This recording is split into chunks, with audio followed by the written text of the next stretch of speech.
डॅडीने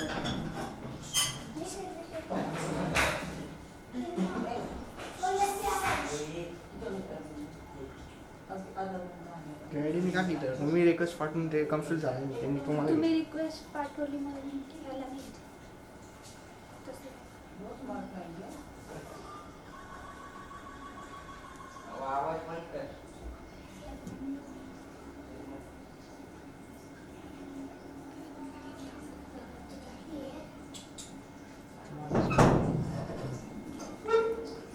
त्यामुळे परमेश्वराला आज परत एक बार आम्ही गौरवित धन्यवाद देतो. प्रभूमध्ये सर्वांना शालोम. काही टेक्निकल प्रॉब्लेममुळे जरी अडथळा निर्माण झालेत, परंतु आमच्या जीवनामध्ये अडखळणं, ख्रिस्ती जीवनामध्ये अडखळणं हे महत्त्वाचे आहेत. कारण की जेव्हा प्रभूच्या वचनामध्ये आम्ही चालतो, त्याचे जीवन आपण जगतो, तेव्हा आम्हाला निश्चितच विविध प्रश्नांना सामोरे जावं लागतं. आज जेव्हा आपण एक मोठी समस्या, जी वर्ल्ड वाईड समस्या आहे, ज्याला आपण कोरोना व्हायरस याची महाप्रलय किंवा महाभयंकर समस्या म्हणतो, त्यामध्ये जेव्हा आपण येऊन ठेपलेलो आहोत, तेव्हा आम्हा प्रत्येकाला एक मोठा प्रश्न आहे की खरोखर प्रभू या दिवसामध्ये या समस्यातून आम्हाला नेत असताना यामधून सुटकेचा मार्ग काय आहे, ह्या घटनेच्या कारणाच्या मागे कोणती अशी गोष्ट जडलेली, प्रभूची इच्छा व योजना काय आहे.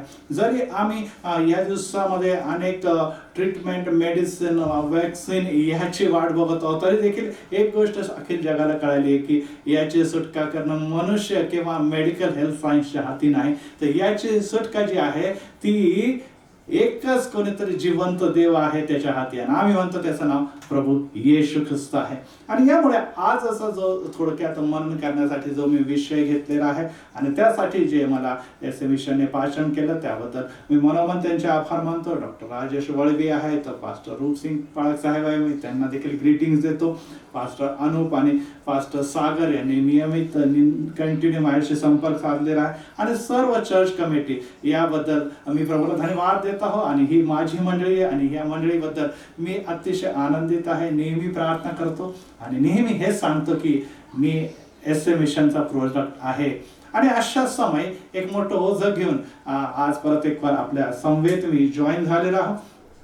आणि ह्या विषयाला मी आज घेऊन चालत की प्रभू येशू या दिवसामध्ये काही गोष्टी आम्हाला कडक सांगत आहे, ज्या शास्त्र पाठामध्ये देखील आणलेल्या आहेत, त्या की मी पृथ्वीवर शांतता आणायला आलो असे समजू नका. यस, शांतता स्थापित करण्यासाठी आलो आहे असं समजू नका. यस, आज शांतीचा अधिपती आणि या जगाला शांतीचा राजकुमार असं म्हटलं गेलेलं आहे. तर प्रभू येशू जर आम्हाला अशा प्रकारे हे वचनाच्या द्वारे मत्तेक शुभवर्तमानामध्ये सांगतो, तर या गोष्टीचा कुठेतरी आम्हाला चिंतन व मनन करणं देखील महत्वाचं आहे.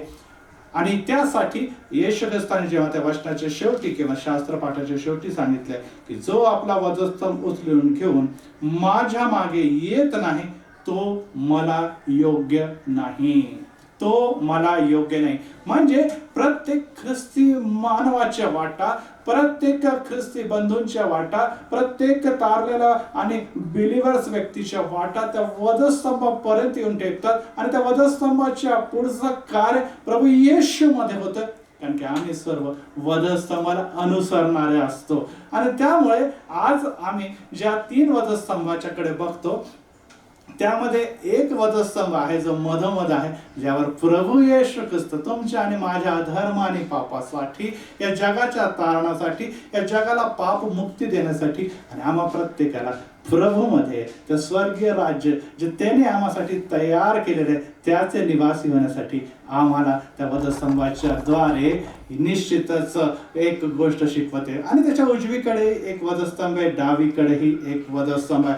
आणि उजवीकडचा वधस्तंभ हा सार्वकालिक जीवनाकडे नेणारा वधस्तंभ, कारण की तिथे एक असा चोर टांगलेला आहे, अपराधी टांगलेला आहे, ज्याने आपल्या धर्म आणि पाप कबूल करत असताना तो येशू ख्रिस्ताच्याकडे बघत म्हणतो की खरोखर याच्या ठाई तर कोणते पाप नाही, परंतु आम्ही पापी आहोत आणि आम्ही जे काही कृती केली त्याची सजा किंवा त्याचा दंड जे आम्ही भोगत आहोत ते योग्य आहे, अयोग्य आहे.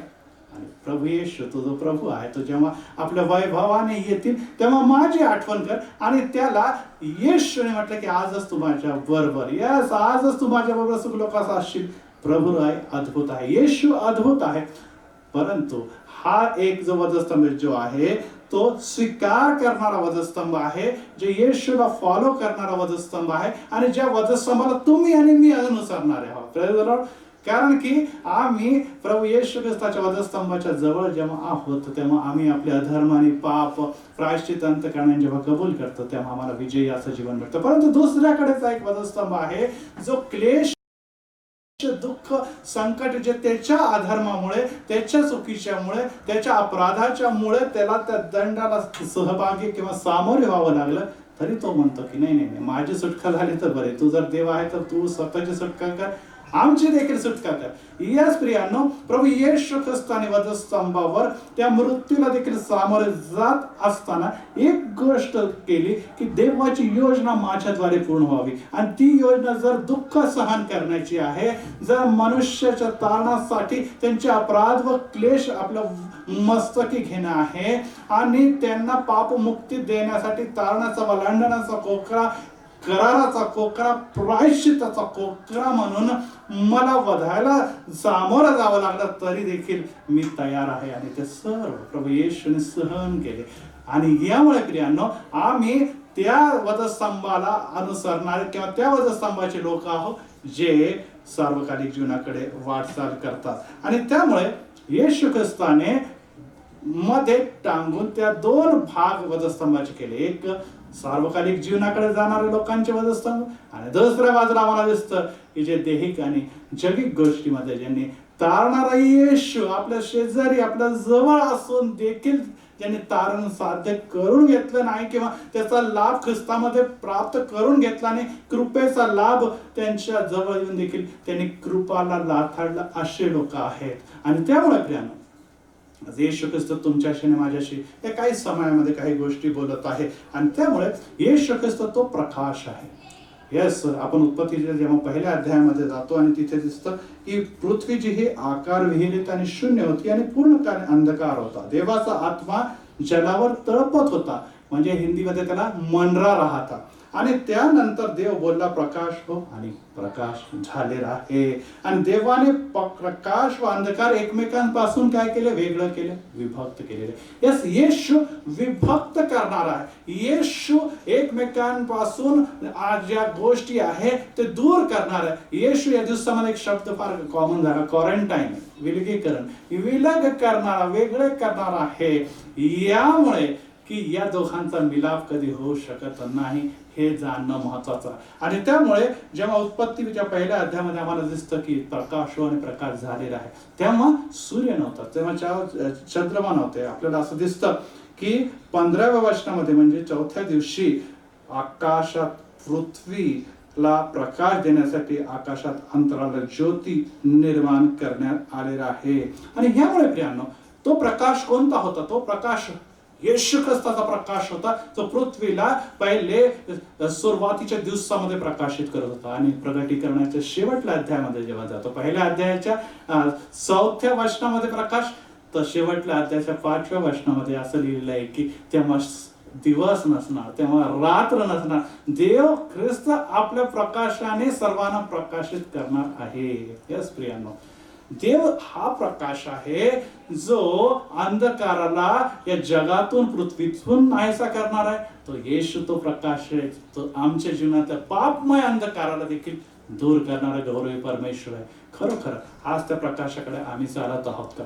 येशू ख्रिस्त जेव्हा प्रगटीकरणामध्ये असं म्हणत आहे की, आणि आम्हाला देखील दिसतंय की येशू ख्रिस्त म्हणतो की तुम्ही उष्ण नाही, तुम्ही थंडही नाही, तर तुम्ही काय कोमट आहात. लाउदिकियाच्या मंडळीला असं म्हणतात की मंडळी तुम्ही कोमट आहात, तुम्ही थंड असता तर बरं झालं असतं, तुम्ही उष्ण असता तर बरं झालं असतं, परंतु तुम्ही कोमट आहात आणि मी तुम्हाला माझ्या तोंडातून ओकून देणार आहे. येस प्रियांनो, या दिवसामध्ये आम्हाला आर व किंवा पार याची लढाई लढणी आहे. थोडासा घुमणं, थोडासा फिरणं, हे सगळं काय एन्जॉय करणं आणि देवाच्या राज्याचे स्वप्न बघणं जर आहे तुमच्या जीवनात, माझ्या जीवनात, तर प्रियांनो आम्ही कुठेतरी चुकत आहोत.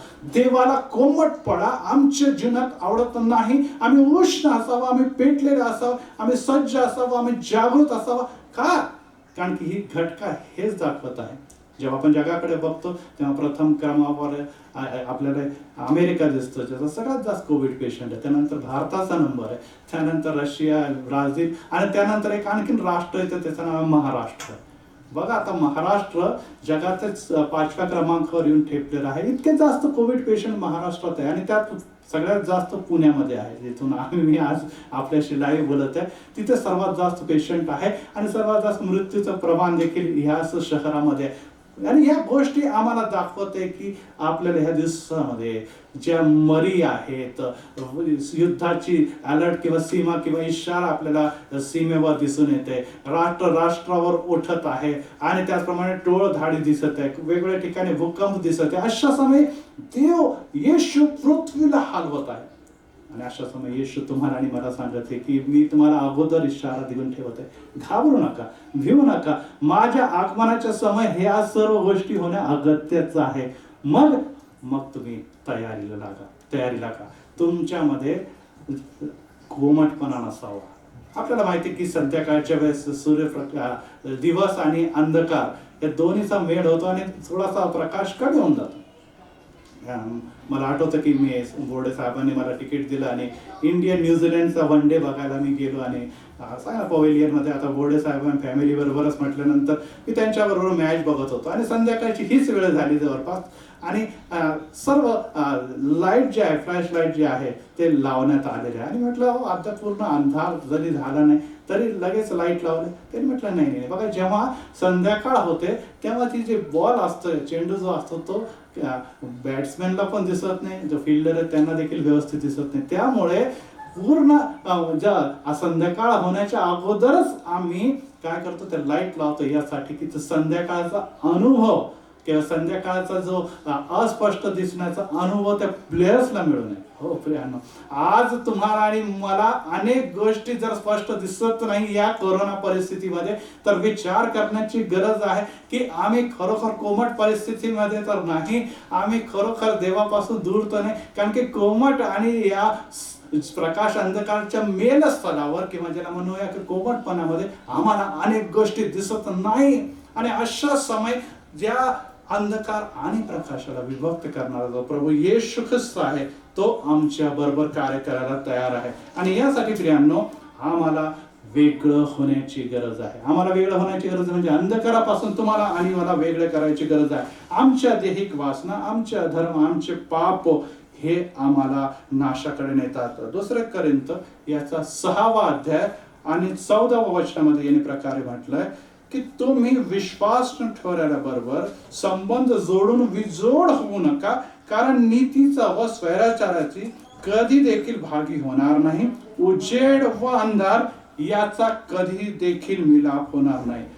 उजेड व अंधकाराचा, पाऊल म्हणतो उजेड व अंधकाराचा कधी देखील मिलाप होणार नाही. आम्ही विश्वास न ठेवणाऱ्या लोकांच्याकडे बघून विजोड होता कामा नाही, कारण की आम्ही नीतिमान आहोत. Yes, praise the Lord. आम्ही देवामध्ये आहोत, देवाची निवडलेली लोक आहोत, देवाची प्रजा आहोत. त्यामुळे आम्ही कोण आहोत? नीतिमान लोक आहोत. आणि जे स्वैराचार करणे, जे आपल्या मनाला येईल तसे वागणारे, जे देहिकताच्या मागे चालणारे, जे जगिक गोष्टीच्या मागे वावरणारे लोक, त्यांच्याबद्दल परमेश्वराचं वचन हे सांगतं की त्यांच्याबरोबर आमचा मिलाप होता कामा नाही.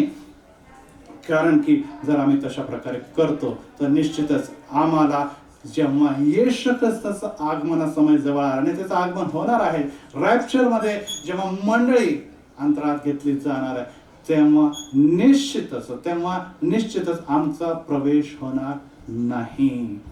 मला आठवतं की कधी कधी या पावसाळ्याच्या दिवसामध्ये लाईट जातात आणि अनेकदा माझे डॅडी म्हणतात की अरे आपल्याकडे इमर्जन्सी आहे, सर्व चार्जिंगला लावा, कधी देखील लाईट जाऊ शकते. त्याने एक दिन अशीच लाईट गेली आणि आम्ही चार्जर घेतला आणि इमर्जन्सी घेतला, त्याचा बटन ऑन केला तर तो चाललाच नाही. आणि मग आम्हाला लक्षात आलं की खरोखर याला आम्ही चार्जिंग केलंच नाही, त्यामुळे जेव्हा प्रकाश देण्याचा समय या इन्स्ट्रुमेंटच्या द्वारे आला, या डिव्हाइसच्या द्वारे आला, तेव्हा तो प्रकाश देऊ शकला नाही. हो प्रियानो, हा समय आलेला आहे की आम्ही खरोखर चार्ज आहोत की नाही.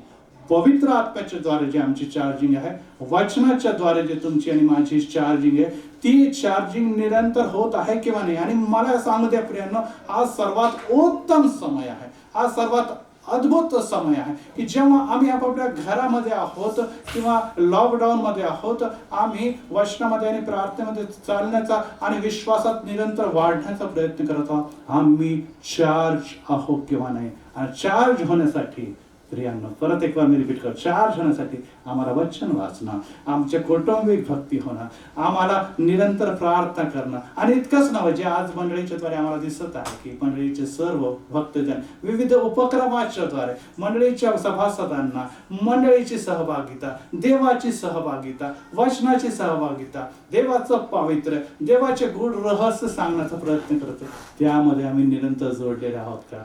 परंतु प्रियांनो, आम्हाला अनेकदा असं दिसतं की लोक घाबरलेले, भयभीत आहे आणि भीतीच्यामुळे प्रीती ही आमच्या जीवनातून दूर होते. यस, जिथे प्रीती आहे तिथे भीती नाही. परत एक बार रिपीट करतो, जिथे प्रीती आहे त्याच्यावर भीती नाही. आणि आमची प्रीती कोणावर आहे? यस, हा प्रश्न जर विचारला तर आई म्हणाल नाही नाही, माझ्या मुलांवर माझी फार प्रीती आहे. पत्नीला विचारलं तर नाही, माझा नवरा सोन्यासारखा आहे, माझी त्याच्यावर भरपूर प्रीती आहे. आणि आपण म्हणू, काही जण म्हणते की नाही, माझी नोकरी फार महत्वाची, कारण की नोकरी आहे तर येणाऱ्या दिवसामध्ये माझं घर, माझी उपजीविका चालणार आहे, त्याच्यावर माझी प्रीती आहे. काही जण माझं सुंदर असं घर आहे, माझी गाडी उभी आहे, त्याच्यावर माझी जास्त प्रीती आहे.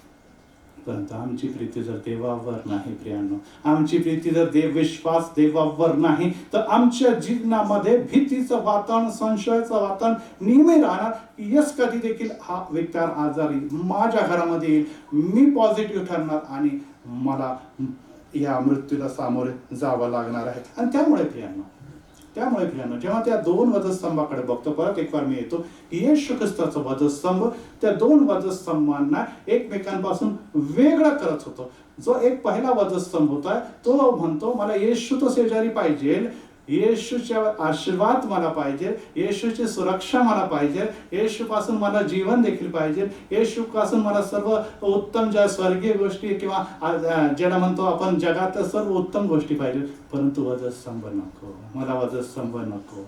हो प्रियांनो, परंतु जे विश्वासू लोक आहे ते म्हणतात, प्रथम मला येशू पाहिजे. आणि जेव्हा येशू माझ्या येईल, येशूचे आत्म्याचे, येशूचे सर्व कृपादाने, येशूच्या बलिदानाने समर्पणाची भाव देखील पाहिजे. आणि त्यालाच म्हणतात आपण येशूला अनुसरणारे, येशूचा वधस्तंभ घेऊन जाणारे. यस प्रियांनो, ह्या दिवसामध्ये अनेक जण वधस्तंभाचा किंवा येशूचा बेनिफिट, मला आरोग्य द्या, मला गाडी द्या, मला नोकरी द्या, हे सर्व घ्यायचं. परंतु येशू म्हणतो, तू माझ्यासाठी काय करणार? जसं तरुण जेव्हा येशू ख्रिस्ताकडे आला आणि येशू ख्रिस्ताने त्याला विचारलं की तू नियमशास्त्राचं पालन करतो, तो म्हणतो, लहानपणापासून मी सगळ्या नियमाचं पालन करतो, मी सगळ्या गोष्टी मी पाळतो आलो राहा. आणि येशूने त्याच्यावर प्रीती केली. पण येशू म्हणे, तुझ्यामध्ये एक उणीव आहे, तुझ्यामध्ये एक उणीव आहे. तरुणांना लक्ष द्या, तुमच्यामध्ये एक उणीव आहे. जेव्हा त्याची उणीव दाखवली की सर्व काही सोडून माझ्या मागे, तेव्हा तो उदास होऊन निघून गेला, तो उदास होऊन निघून गेला. यस प्रियांनो, येशूला कोणती पण गोष्ट आमच्या जीवनामध्ये जी आहे ती त्याच्यापेक्षा जास्त महत्वाची असता कामा नाही. आणि त्यामुळे जर येशू आम्हाला सर्वात जास्त प्रिय आहे, येशूची सेवा आम्हाला सर्वात जास्त प्राधान्याची आहे, तर मला सांगू द्या, कोणतीही समस्या आली, कोणतीही प्रॉब्लेम आली, कदाचित कोरोनाची भीती किंवा मृत्यूचा समय देखील आमच्या जीवनामध्ये समोर येऊन उभा राहिला, तरी मला सांगू दे प्रियांनो, आम्ही घाबरणार नाही. तर आम्ही मृत्यूला देखील आनंदाने समोर जाणार. आणि आमचा देव, ज्याचं नाव यावे राफा आहे, निश्चितच तुमच्या आणि माझ्यासाठी आम्हाला मृत्यूमधून देखील सोडवण्यास तयार आहे. लॉकडाऊनमध्ये काही प्रसंग आपण कदाचित बघितला असेल, आणि मी देखील टीव्हीवर तो प्रसंग बघितलाय की एक पोलीस डिपार्टमेंटच्या जो मुलगा होता, पोलीस डिपार्टमेंट इन्स्पेक्टर आहे, त्याचा मुलगा, त्याचा वाढदिवस होता आणि तो डॅडी येतो वाढदिवसानंतर. कारण की कसं आहे, एकदा जॉबला गेल्यानंतर ते परत घरात येऊ शकत नव्हते किंवा येऊ शकत नाही, त्यांना क्वारंटाईन सारखं राहावं लागतं. आणि मग काय झालं, रस्त्यावर तो केक आणण्यात आला, तिथे तो केक कापला त्या लहान मुलाने. वडील डॅडी लांबून बघत होता, लांबून त्यांनी हॅपी बर्थडेचं गीत गायलं आणि मग केक भरवता येत नव्हता, केक चारताही येत नव्हता, केक घेता येत नव्हता. मग केक कापून मम्मी आणि ते लहान मूल घरात गेलं, डॅडीने आणला तो केक घेतला आणि ते निघून गेले. बघा, आता मुलामध्ये आणि या डॅडीमध्ये एक दुरावा निर्माण झालेला आहे. आणि हा दुरावा कशामुळे झालेला आहे? एक व्हायरसमुळे झालेला आहे. की डॅडी जवळ असून डॅडीच्या गळ्यात पडता येत नाही, डॅडी जवळ असून डॅडी केक चारू शकत नाही. मी एक आणखीन बघितलं, कदाचित आपण देखील बघितलं होतं की एक नर्स होती आणि तिचा नर्सची लहान लेकरू जो आहे किंवा मुलगी आहे, त्याला तिचा मिस्टर किंवा पती गाडीवर घेऊन येतात आणि लांबून ती आपल्या मम्मीला बाय बाय करते. ती इतर मम्मी देखील रडते, बाळ देखील रडतं की मला त्यांना भेटू द्या, मला माझ्या मम्मीच्याकडे जाऊ द्या. परंतु त्यांना जाता आलं नाही. त्यांना जाता काय मध्ये कोणता गॅप, कोणती अशी गोष्ट आहे? यस प्रियांनो, आज आमचे आणि माता आणि पित्याच्या जीवनामध्ये या गोष्टीची आता जाणीव झाली की यस, काही गोष्टीमुळे आम्ही एकमेकांपासून आता विभक्त होणार आहोत. मी देखील अनेक अशा समयी प्रेतक्रिया केलेले जे पॉझिटिव्ह असतात, कारण की पुण्यामध्ये अनेक केसेस आहेत. आणि त्या समयी त्या बॉडी किंवा त्या पॉझिटिव्ह व्यक्तीचं 4 जण जे आहेत ते घेऊन जातात, त्या कबरेमध्ये सोडतात. न त्याचं तोंड बघता येतं, ना त्या मृत व्यक्तीचा शेवटला निरोप घेतायत. लांबून ते बघतात आणि निघून जातात. हो प्रियांनो, रिश्ते जो है वो नाकाम हो गए. या दिवसामध्ये जे आमचे संबंध आहे ते आम्हाला उघडकीस आलेले आहे की जगातले नाते जसं आम्ही मृत आहोत तसे नाते देखील मृत आहोत. आम्ही नाते जर जपत बसलो तर कदाचित आमची प्रीती नात्यांवर, रिलेटिव्हजवर, आमच्या मुलाबाळांवर, आमच्या कामावर, आमच्या व्यवसायावर, आमच्या घरावर जास्त होईल. आणि ही गोष्ट देवाला आवडणारी नाही, कारण की देवाने आम्हाला जीवन दिलेलं आहे. परंतु त्या जीवनामध्ये जरी शरीर नश्वर असलं तरी आत्मा अनश्वर आहे. जो देवाने दिला तो देवाच्याकडे जाणार आहे. आणि देव हेच म्हणत आहे की त्या देवाचा जो युगानुगाचा संबंध तुमचा आणि आमचा, ते आम्हाला प्रथम जपायचा आहे, ते आम्हाला जपायचं आहे. आणि ते संबंध जर सार्वकालिक आहे, ते संबंध जे कायमचे आहे, तर ते महत्वाच्या किंवा देवाबरोबरचे आमचे रिलेशन महत्वाचे आहे. त्यामुळे प्रभू येशू ख्रिस्त या जगामध्ये जेव्हा आला तेव्हा तो आम्हाला स्पष्ट इशारा देत आहे की मी नाते संबंध यापासून एकमेकांना वेगळं करण्यात आले. कारण की पापाचं वेतन मरण आहे प्रियांनो. मेल्यानंतर आमचे नाते निश्चित तुटतात. आणि त्यानंतर जो पण व्यक्ती मृत असतो तो देवाकडे निघून जातो, आम्ही मागे राहतो. आणि त्यानंतर हे संबंध जरी आपण म्हणतो स्वर्गातून ते आम्हाला परत भेटणार आहे, तुतारीचा नाद होण्यानंतर परत त्यांची भेट होणार, यस होणार आहे. परंतु प्रियांनो, आमचं एकच नातं महत्वाचं आहे आणि ते नातं म्हणजे देवाबरोबर. आणि ते नातं जर आहे या जगामध्ये ते आहे मंडळी बरोबरचं नातं, मंडळी बरोबरचं नातं. कारण की आमचे आपसातले नात्यामधले काही लोक कदाचित मागे राहतील, प्रभूकडे असं घडू नये. परंतु असं निश्चितच होतं की एका परिवारातले काही लोक प्रभूकडे घेतले जातील, परंतु काही रॅप्चरच्या नंतर खाली राहून जाणार आहे, काही आघाडीवर जातील, काही मागे राहून जाणार आहे. परंतु एक गोष्ट निश्चित की मंडळी अंतरात घेतली झाली.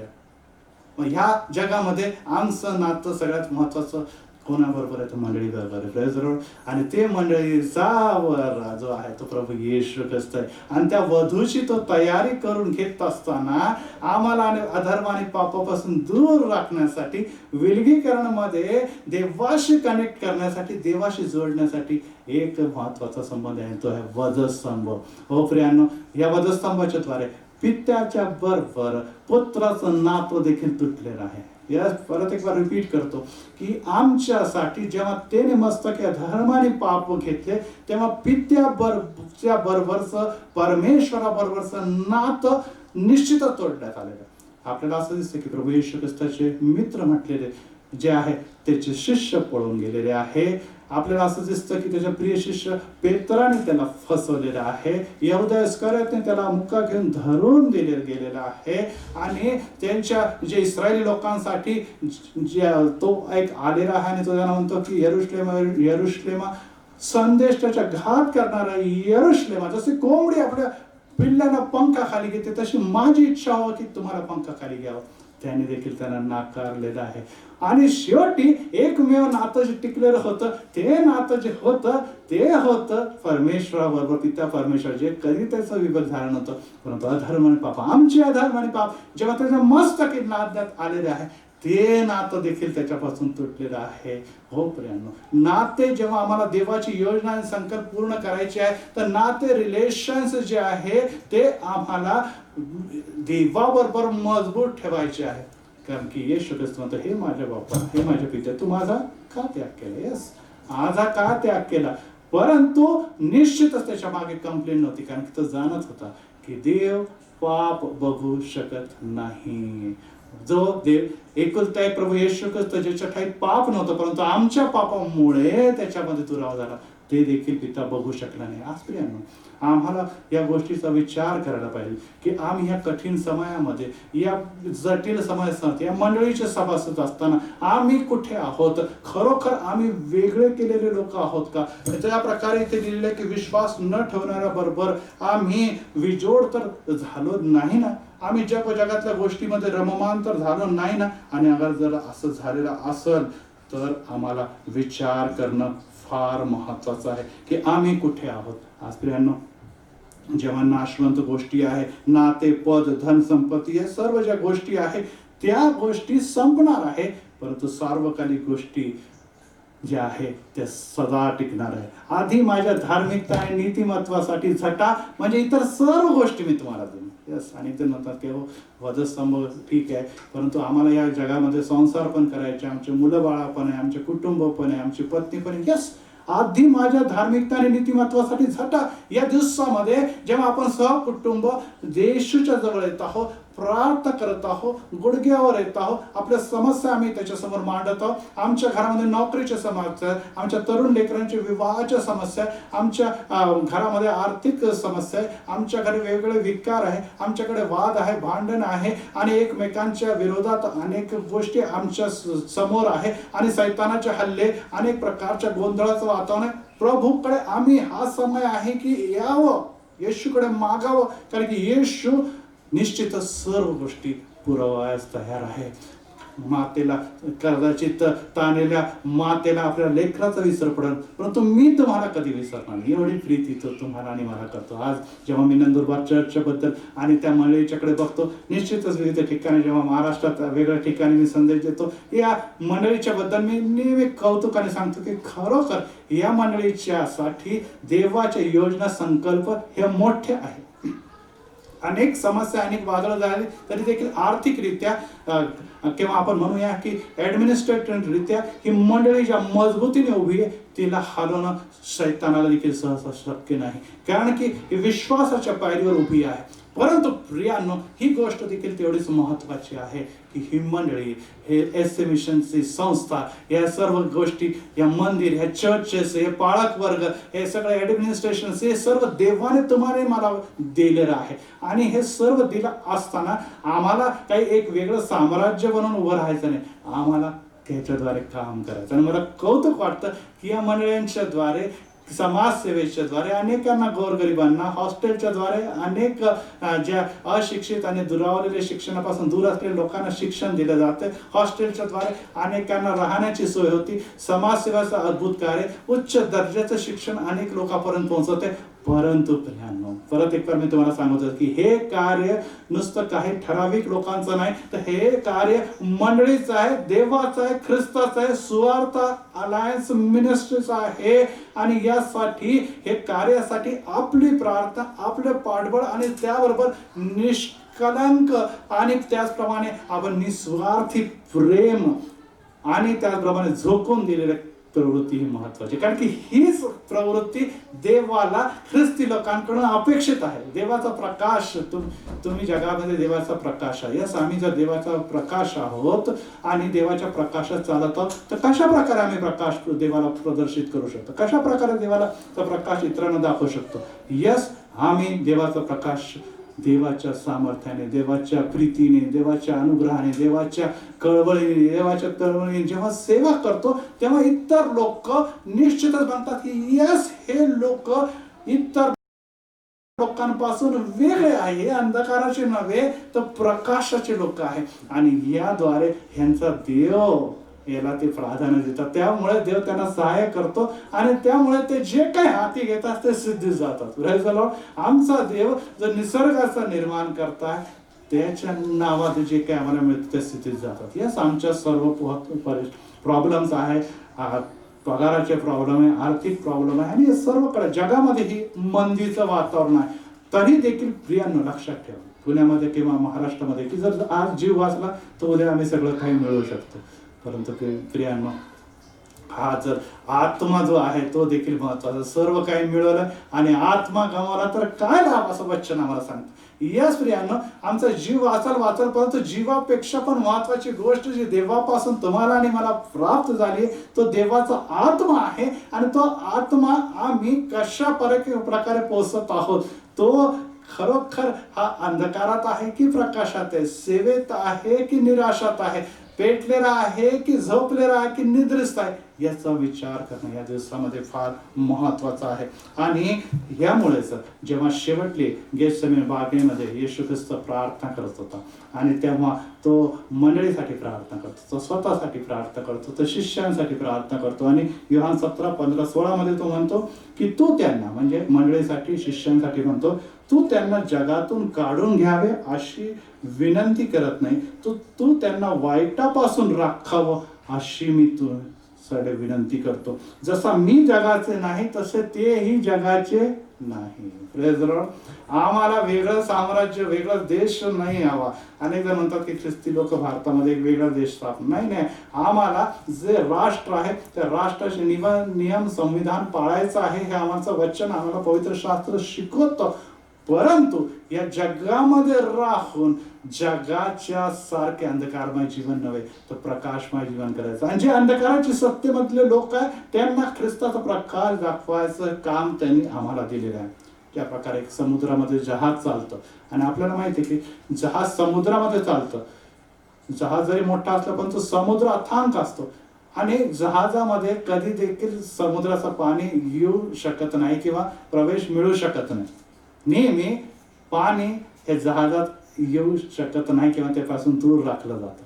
त्याचप्रमाणे या जगामध्ये अधर्माने पापाने भरलेल्या जगामध्ये तुम्हाला आणि मला अधर्माने पाप आपल्या जीवनामध्ये शिरकाव करू द्यायचा नाही. यस, जहाज समुद्रामध्ये चालणार परंतु पाणीला तो आज एंट्री देणार नाही. त्याचप्रमाणे आम्ही देखील जगात चालणार आहोत परंतु जगातल्या अशुद्धता, पाप हे आमच्या जीवनामध्ये आम्ही कधी देखील येऊ देणार नाही. ही घोषणा, हे विचार जर तुमचे आणि माझे आहे तर निश्चितच ह्या गोष्टीला संरक्षण देण्यासाठी, या गोष्टीला प्रवेश न देण्यासाठी आम्ही कच्चे आहोत, आम्ही दुर्बळ आहोत. यस सर, तुम्ही अनेक जण म्हणतील की यस हे कठीण आहे, तुम्ही जे बोलतात ते सगळं आम्हाला पडतं, परंतु अनेकदा आम्ही कळत न कळत अनेक अशा गोष्टी करतो कारण की आम्ही जगिक आहोत. आम्हाला अनेक अशा गोष्टी करून जातो ज्याला आपण पाप म्हणतो. मी लवाडी करतो, मी फसवेगिरी करतो, मी एकमेकांच्या विरोधात बोलतो, माझ्याकडून भांडणं होतात, मी बायबल वाचत, मी प्रार्थनेत कमी पडतो. यस, या सगळ्या गोष्टी होतात प्रियानो.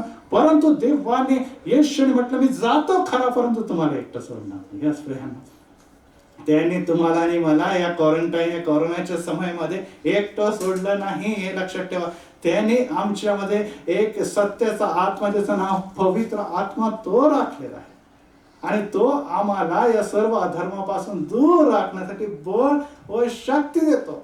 आणि यासाठी मंडळीला मी हीच विनंती करतो की या दिवसामध्ये, शेवटल्या काळामध्ये आम्हाला म्हणतो की मी मानव मात्रावर आत्म्याचा वर्षाव करेल आणि वृद्धा स्वप्न पडतील, तरुण हे आणि मुलं मुली संदेश देतील आणि तुमच्या मुला मुलींना दृष्टांत होणार आहे. यस प्रियांनो, आता तो काळ आलेला आहे जवळ जेव्हा पवित्र आत्मा तुम्हाला अद्भुतरित्या सामर्थ्याने भरू इच्छितो आणि त्या सामर्थ्याच्या द्वारे तुम्हाला संरक्षण मिळेल.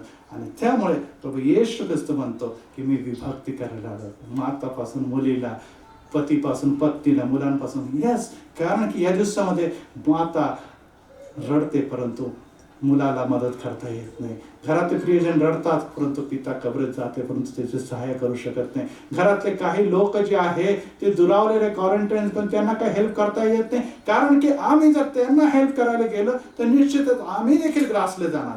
हो प्रियांनो, या दिवसामध्ये आमचे घरातले लोक विश्वास आणि प्रार्थनेमध्ये कदाचित अडखळण ठरवत असतील, कदाचित प्रार्थनेमध्ये तुम्हाला आणि मला ते थट्टेत उडवत असतील, कदाचित ते धार्मिक म्हणून तुम्हाला निश्चितच निराश करत असतील, परंतु घाबरू नका, भिवू नका. जे तुम्ही विश्वासणार आहे, तुमच्या प्रार्थना तुमच्या घरातल्या लोकांना, ठट्टा उडवणाऱ्या लोकांना, मजाक उडवणाऱ्या लोकांना, दैहिकतेकडे जाणाऱ्या लोकांना, कोरोनामध्ये बाधित असलेल्या लोकांना, समस्येमध्ये असलेल्या लोकांना निश्चितच ते वाचवू शकतात. कारण की वाचवणारा मी नाही, परंतु जे काही विश्वासाने मागाल मी देईल असं म्हणणारा देव, आणि त्याचं वधस्तंभ व त्याचं रक्ताचं संरक्षण तुमच्या आणि माझ्या बरोबर आहे. तर प्रियांनो, घाबरू नका, भिवू नका. जरी करोना तुमच्या बरोबर आहे, जरी सर्व समस्या तुमच्या बरोबर आहे, परंतु एक गोष्ट लक्षात ठेवा की येशूचं वधस्तंभ, येशूचं रक्त आणि येशूच्या संकल्पनी योजना तुमच्या बरोबर आहे. तर यिर्मयामध्ये म्हणतो की तुमच्यासाठी माझे संकल्प हिताचे आहे, अनिष्टाचे नाही. एस मिशन मंडळा तुमच्यासाठी देवाच्या विश्वासनाच्या प्रत्येक मंडळासाठी देवाचे संकल्प हिताचे आहे. याच आज युरोपमध्ये, याच अमेरिकेमध्ये जरी लाखो लोक मरत असले तरी देखील आज देखील त्यांच्या संदर्भात देवाची योजना अद्भुत आहे, हीच आहे.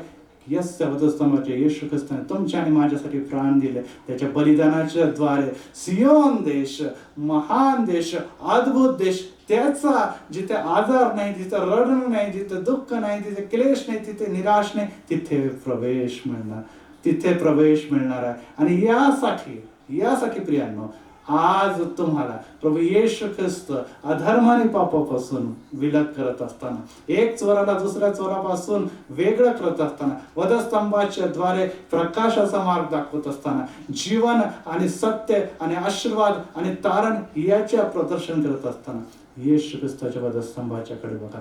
ज्या प्रकारे एक चोर बचावला, कारण की त्यांनी येशूला प्रभू म्हणून नुसतं जाणलं नाही, तर त्याचा स्वीकार देखील केलेला आहे. दुसरा चोर येशूच्या जवळ येऊन देखील तो दूर गेला. तो पापी होता आणि पापातीच मेला, परंतु येशू जो होता तो पापी लोकांना वाचवण्यासाठी आला. तो पापासाठी मेला. तो पापी नसला तरी पाप्यांसाठी मेलेला. परंतु दुसरा चोर तो पापी म्हणून जन्मला, पापी म्हणून वावरला, परंतु पापापासून मुक्त होऊन जेव्हा तो मरण पावला तेव्हा स्वर्गीय राज्यात गेलेला आहे. आणि यासाठी प्रियांनो, आज जे माहितीने समारोह घेत असताना, आपण प्रार्थनेमध्ये जात असताना, आजच्या डिव्होशनच्या द्वारे प्रभू तुम्हाला आणि मला सांगत आहे की तुम्ही वेगळे केलेले लोक आहात. या जगातून आपल्याला वेगळं व्हायचं नाही. या जगाच्या लोकांसाठी दुःख नाही, त्यासाठी प्रार्थना, सेवा, निश्चितच समर्पण भाव आपल्याला अर्पित करायचा आणि आणखीन जास्त करायचं. या दिवसामध्ये आम्हाला जेव्हा दुःखित लोक जास्त आहे तर सेवेकरींना देखील वाढणं महत्वाचं आहे आणि ती सेवा देखील आम्हाला वाढवायचं आहे. परंतु हे होत असताना जरी क्लेश, संकट, समस्या जरी आले तर वधस्तंभाकडे बघायचं. त्या वधस्तंभावर आमच्या येशूने, आमच्या देवाने, आमच्या प्रभूने दुःख, क्लेश, संकट जरी सहन केलं तरी तो म्हणतो की देवा, माझी इच्छा नव्हे तर तुझी इच्छा पूर्ण हो. आणि देवाची इच्छा, देवाचे संकल्प आपल्यासाठी, माझ्यासाठी आणि अखिल जगासाठी, जे तारलेले लोक आहेत त्यांच्यासाठी हिताचे आहे. तो कधी देखील फसणार नाही. तो युगानुगाचा राज्य देणार आहे. आपण डोळे झाकूया. यावेळेस आपण प्रार्थनेत जाऊया. राजांच्या राजा, प्रभूंच्या प्रभू, आमच्या गौरव महान पिता, स्तुती स्तवनाच्या अंतपणे, धन्यवादाच्या अंतकाने परत एक बार आम्ही तुझ्या जवळ येतो. जो तू अद्भुत आहे, जो तू तेजोमय आहे, तो जो गौरवी आहे, तुला महिमा, तुला स्तुती व तुला धन्यवाद देतो. आज एस मिशनच्या डिव्हिजन मध्ये पिता परत एक बार तू सामर्थ्यानिशी उतरून आलेला आहे. तू आम्हाला भेटलेला आहे, तू आमच्याशी बोलला आहे आणि काही गोष्टी स्पष्ट आम्हाला दाखवल्या की आम्ही जरी जगात वावरत असलो तरी या जगाचे नाही, परंतु तुला धन्यवाद देतो. एस मिशन सारखं उत्तम चर्च आणि पवित्र परमेश्वर, एस मिशन सारखी उत्तम सेवा, ऍडमिनिस्ट्रेशन आणि पवित्र परमेश्वर उत्तम सेवकांनी भरलेली मंडळी तू आम्हाला दिली. आणि असं असताना देखील जर आज आम्ही दुःख, क्लेश, संकट, समस्यात आहोत तर आम्ही निराश होता का नाही? कारण की आमचा देव आम्हावर प्रीती करतो. आम्हाला संकटापासून, अधर्मापासून नुसतं सोडवणार नाही, तर आम्हाला तो युगानुयुगाचं जीवन द्यायला तयार आहे. आज पिते अनेक जण दुःखनाईत आहे, अनेक जण आजारी आहे, अनेकांच्या नोकरीमध्ये समस्या निर्माण झाल्या, अनेकांच्या पगाराच्या कपात झाली, अनेक लोकांना पवित्र परमेश्वर कौटुंबिक समस्या आहे, अनेकांच्या आर्थिक समस्या, अनेकांच्या घरामध्ये निराशा आहे, अनेकांना विकार आणि सर्व प्रकारचे आधार आणि व्याधी झालेले. प्रभू आहे, आज परत एक बार आम्ही प्रत्येक भक्ताला तुझ्या हाती देतो. कारण की पवित्र परमेश्वर मिशन हे तुझ्या योजना व संकल्पाचं अद्भुत भाग आहे. तिथे अनेक पिढ्यांना प्रभू तू आशीर्वादित केले आणि अनेक पिढ्या पवित्र परमेश्वर आज तुझ्याकडे विश्रांती घेते. परंतु ही पिढी जी जीवित दुःखाच्या भूमीवर आहे, ते जे महासंकटाला सामोरं जाते, त्या समस्याला सोडवण्यात तूच सक्षम आहे. हो पवित्र पिता, तुझं नाव यावे राफा आहे, तुझं नाव यावे राफा शालोम आहे, तू याचं नाव यावे निश्चय आहे. तू संकट सोडवणार, विकारापासून सोडवणार, सर्व गोष्टीचा पुरवठा करणारा आणि शांती देणारा पवित्र पिता आहे. आज पवित्र परमेश्वर जेवढे आमचे ऍडमिनिस्ट्रेशन स्टाफ आहे, त्याचप्रमाणे पवित्र पिता जेवढे पाळक वर्ग आहे, जेवढ्या मंडळ्या आहे, आणि पवित्र पिता विशेष करून पवित्र एक्झिबिशन जे काही पवित्र पिता भक्त जन आहे, सभासद, प्रत्येकाचा आशीर्वाद आहे, प्रत्येकाच्या जीवनात कार्य कर, प्रत्येकाची निराशा दूर कर, आणि येशू आपल्या जीवनामध्ये ख्रिस्ताला प्राधान्य द्यावा, येशूच्या मागे चालावं, येशूच्या गौरवासाठी आपलं जीवन अर्पित करावं. दुःख आले, समस्या आले, करोना आले किंवा कोणतेही बाधा आले तरी आम्ही वधस्तंभाकडे बघावं, कारण की वधस्तंभ हेच आमचं निशाण आहे. वधस्तंभावर आमचा देव जर आम्हासाठी हेच म्हणतो की हे व्यापार यांना क्षमा कर, आम्ही देखील इतरांना क्षमा करत देवाकडे क्षमा मागावी, कारण की येशू अशाच लोकांना तो क्षमा करतो. आज परत एक तुझा पवित्र हात, तुझा रक्त आलेला हात, तुझा आरोग्यदायी हात, तुझा कार्य करणारा हात, प्रत्येक व्ह्यूअर्स जे या फेसबुक लाईव्ह वर कनेक्ट झाले त्यांच्या बरोबर तू कार्य केलं, आणि येशू प्रत्येकाला आशीर्वाद दिला. धन्यवाद देतो. शेवटला काळा पवित्र पिता, तुझं आगमन जवळ, आम्हाला तयार, सज्ज आणि स्थिर ठेव. आणि पिता परत एक वार ही संस्था, हे पवित्र पिता मंदिर व हे सर्व भक्तजन तू विशेष आशीर्वादित कर. प्रभू येशू ख्रिस्त आमचा तारणारा, त्याच्या पवित्र आणि गोड नावाने मागतो, म्हणतो ऐक. आमीन. शेवटी प्रभूने शिकवलेली प्रार्थना. हे आमच्या स्वर्गातील बाप्पा, तुझे नाव पवित्र मानले जाव, तुझे राज्य हो, जसे स्वर्गात तसे पृथ्वीवर, तुझ्या इच्छेप्रमाणे हो. आमची रोजची भाकर आज वाजते, आणि जसे आम्ही आपल्या ऋणास ऋण सोडले आहे तसेच तू आमचे ऋण सोड, आणि आम्हाला परीक्षेत आणू नको, तर आम्हाला वाईटापासून सोडव, कारण की राज्य, सामर्थ आणि गौरव ही सर्व काळ तुझीच आहे. आमीन. आता सर्व बुद्धी, सामर्थ